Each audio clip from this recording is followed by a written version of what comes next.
नमस्कार, मैं सुनीता कुमारी, सहायक आचार्य हिंदी, राजकीय महिला महाविद्यालय, झुंझुनू। पिछले वीडियो में हम नाटक का उद्भव और विकास पढ़ रहे थे। नाटक के विकास को हमने 3 कालखंडों में विभाजित किया है। प्रथम भारतेंदु युगीन नाटक, दूसरा प्रसाद युगीन नाटक, तीसरा प्रसादोत्तर युगीन नाटक। भारतेंदु युग के नाटकों की विशेषताएं एवं प्रमुख नाटकों के विषय वस्तु के बारे में हम पढ़ चुके थे। आज हम प्रसाद युगीन नाटकों की विशेषताएं व उस युग के नाटकों की विषय वस्तु के बारे में अध्ययन करेंगे।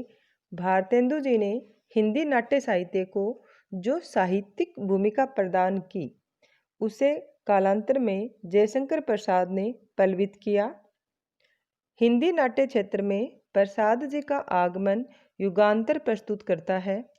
प्रसाद जी के समय तक हिंदी रंगमंच का पूर्ण विकास नहीं हो सका था। वे ऐसे नाटकों की रचना में प्रवृत्त हुए जो पाठ्य अधिक हैं, अभिनय कम है। प्रसाद जी ऐतिहासिक नाटकों की रचना करने वाले हिंदी के प्रमुख नाटककार माने जाते हैं। प्रसाद जी के नाटकों की प्रमुख विशेषताएं निम्नलिखित हैं।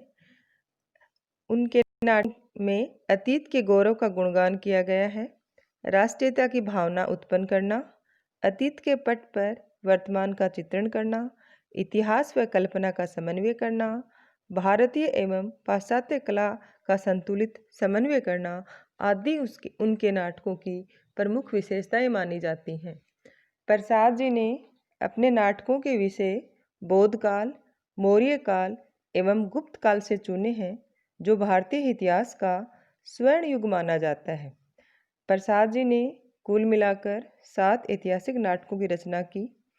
विशाख, अजातशत्रु, राजश्री, स्कंदगुप्त, चंद्रगुप्त, ध्रुव स्वामिनी, जन्मेजय का नाग यज्ञ। इनमें से कलात्मक उत्कृष्टता की दृष्टि से स्कंदगुप्त, चंद्रगुप्त और ध्रुव स्वामिनी विशेष महत्वपूर्ण हैं।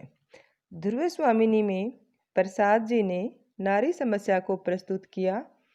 तलाक एवं पुनर्विवाह का अधिकार हिंदू स्त्री को है या नहीं, इस समस्या को बड़े कौशल से उन्होंने प्रस्तुत किया।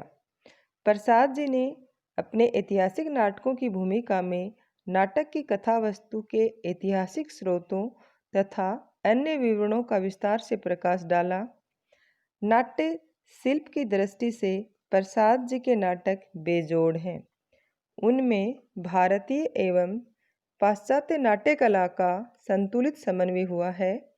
एक और तो उनमें कथा वस्तु, गीत योजना, रस योजना, उदात्त नायक, विदूषक आदि भारतीय नाट्य कला से लिए गए हैं, तो दूसरी ओर कार्य व्यापार, अंतर्द्वंद्व, संघर्ष एवं व्यक्ति विचित्र जैसे तत्व पाश्चात्य नाट्य कला से लिए गए हैं। प्रसाद जी के नाटक न तो सुखांत हैं और न ही दुखांत, अपितु वे प्रसादांत हैं। नायक अंतिम फल का भोक्ता नहीं बन पाता और विषाद की एक छाया पाठकों के मन पर छूट जाती है। उदाहरण के लिए हम स्कंदगुप्त नाटक को ले सकते हैं। स्कंदगुप्त अपने मार्ग में आने वाली सारी विघ्न बाधाओं पर विजय प्राप्त करने के उपरांत भी अंत में नायिका देवसेना को प्राप्त नहीं कर पाता। देवसेना यह कहकर उसके विवाह के प्रस्ताव को ठुकरा देती है, मेरे इस जीवन के देवता और उस जीवन के प्राप्य क्षमा। रंगमंचीयता अभिनेता की दृष्टि से भी प्रसाद जी के नाटक दोषपूर्ण है।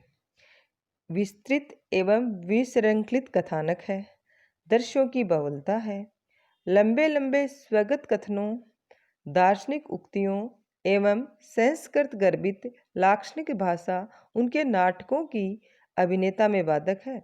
वस्तुतः उनके नाटक पाठ्य अधिक हैं और अभिनय कम है। प्रसाद जी ने न केवल ऐतिहासिक नाटक ही लिखे, अपितु कामना नामक नाट्यकृति की रचना भी की, जो संस्कृत के प्रबोध चंद्रोदय शैली की एक अन्य उपदेशक रचना है। एक घूंट उनका सफल एकांकी है तो करुणालय को गीति नाट्य के अंतर्गत रखा जा सकता है। संक्षेप में हम कह सकते हैं कि हिंदी की ऐतिहासिक नाट्य परंपरा में प्रसाद जी सर्वोत्तम नाटककार हैं। प्रसाद युग के अन्य उल्लेखनीय नाटककारों में निम्न का नाम लिया जाता है: हरिकृष्ण प्रेमी, लक्ष्मी नारायण मिश्र, सेठ गोविंददास, गोविंद वल्लभ पंत, उपेंद्र नाथ अस्क, वृंदावन लाल वर्मा, किशोरदास वाजपेयी, वियोगी हरि, चतुरसेन शास्त्री, पांडे बचन शर्मा, उग्र आदि। हरिकृष्ण प्रेमी ने अनेक ऐतिहासिक नाटक लिखे। उनमें से रक्षाबंधन, शिव साधना, प्रतिशोध, स्वप्नभंग, आहुति, विश्वपान आदि प्रमुख हैं। हरिकृष्ण प्रेमी ने अपने रक्षाबंधन नाटक में रानी कर्णवती एवं मुगल सम्राट हुमायूं को राखी बांधकर अपना भाई बना लेती है। प्रतिशोध नाटक में बुंदेलखंड के वीर योद्धा चंपत राय एवं उसके पुत्र छत्रसाल के जीवन चरित्र द्वारा राष्ट्रीयता की भावना मुखरित की गई है। प्रसाद युग के एक अन्य प्रमुख नाटककार के रूप में लक्ष्मी नारायण मिश्र का नाम उल्लेखनीय है। उनके प्रसिद्ध नाटकों में सन्यासी, राक्षस का मंदिर, मुक्ति का रहस्य, राजयोग, सिंदूर की होली और आधी रात के नाम लिए जा सकते हैं। मिश्र जी ने समस्या प्रधान नाटकों की रचना के लिए प्रख्यात रहे हैं। सन्यासी में विदेशी शासकों की छल कपटपूर्ण नीति, गांधी जी के असहयोग आंदोलन एवं रोलेट एक्ट को विषय वस्तु के रूप में अपनाया गया है। उन्होंने सामाजिक समस्याओं में विशेषतः नारी समस्या को अपने नाटकों की कथा वस्तु का आधार बनाया है। प्रेम और विवाह, काम और नैतिकता, दाम्पत्य जीवन एवं पढ़ने जैसी अनेक समस्याएं उनके नाटकों की विषय वस्तु बनी हैं। मिश्र जी ने कुछ ऐतिहासिक नाटकों की रचना भी की है। उनमें से गरुड़ध्वज, वत्सराज, वितस्ता की लहरें आदि प्रमुख हैं। फिर हम सेठ गोविंददास को पढ़ेंगे। सेठ गोविंददास ने आदर्शवादी नाटकों की रचना की है। उनमें से उनके प्रमुख नाटक हैं प्रकाश, स्वातंत्र्य सिद्धांत, सेवापथ, संतोष कहाँ, त्याग और ग्रहण आदि।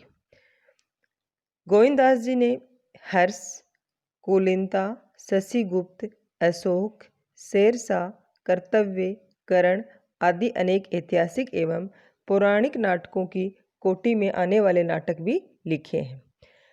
फिर हम गोविंद वल्लभ के प्रमुख नाटकों को पढ़ते हैं। गोविंद वल्लभ पंत ने अंगूर की बेटी में उन्होंने शराब के दुर्गुणों की चर्चा की है तथा सिंदूर की बिंदी नाटक में परित्यक्ता नारी की समस्या को चित्रित किया है। उन्होंने कुछ ऐतिहासिक नाटक भी लिखे हैं जिनमें से राजमुकुट एवं अंतपुर का छिद्र प्रमुख है। उपेंद्र नाथ अस्क ने स्वर्ग की झलक, छठा बेटा, अलग अलग रास्ते, अंजो दीदी, अंधी गली, कैद, उड़ान एवं जय पराजय आदि अनेक नाटकों की रचना की है। प्रसाद युगीन नाटककारों में उदय शंकर भट्ट ने पर्याप्त यश अर्जित किया है। उन्होंने ऐतिहासिक एवं समस्यामूलक नाटकों की रचना की है। अम्बा, सागर, विजय उनके पौराणिक नाटक हैं। उनके अलावा उन्होंने ऐतिहासिक नाटक भी लिखे हैं जिसमें दाहर, शक विजय, मुक्तिपथ आदि के नाम उल्लेखनीय हैं। मुक्तिपथ में बुद्ध के जीवन चरित्र को कथा का आधार बनाया गया है, जबकि शक विजय में ब्राह्मण और जैन संघर्ष का चित्रण किया गया है। अब इसके बाद हम वृंदावन लाल वर्मा को पढ़ेंगे। वृंदावन लाल वर्मा हिंदी के ऐतिहासिक उपन्यासकार ही नहीं अपितु ऐतिहासिक नाटककार के रूप में भी प्रसिद्ध रहे हैं। उन्होंने फूलों की बोली, पूरब की ओर, बीरबल, ललित विक्रम आदि प्रसिद्ध ऐतिहासिक नाटक लिखे हैं। इस काल में समस्यामूलक नाटकों की रचना भी पर्याप्त मात्रा में हुई है। प्रसाद युग में यद्यपि समाज सुधार की प्रवृत्ति को आधार बनाकर नाटकों की रचना की गई। बाल विवाह, अनमेल विवाह, छुआछूत, वर्ण व्यवस्था, नारी स्वातंत्र्य, धार्मिक अंधविश्वास जैसी अनेक समस्याओं का चित्रण तत्कालीन नाटकों में हुआ है। किंतु इस काल में ऐतिहासिक नाटकों की रचना करने की ओर विशेष ध्यान दिया गया। प्रसाद ने जिन ऐतिहासिक नाटकों की रचना की वे विषय वस्तु एवं शिल्प की दृष्टि से अत्यंत प्रभावशाली हैं। वस्तुतः प्रसाद जी हिंदी के श्रेष्ठतम ऐतिहासिक नाटककार हैं। इस काल के नाटककारों ने राष्ट्रीय गौरव एवं राष्ट्रीयता की भावना जगाने का स्तुत्य प्रयास किया। इस प्रकार आज हमने प्रसाद युगीन नाटकों के बारे में पढ़ लिया है। अब हम आगे की क्लास में प्रसादोत्तर युग के नाटकों का अध्ययन करेंगे।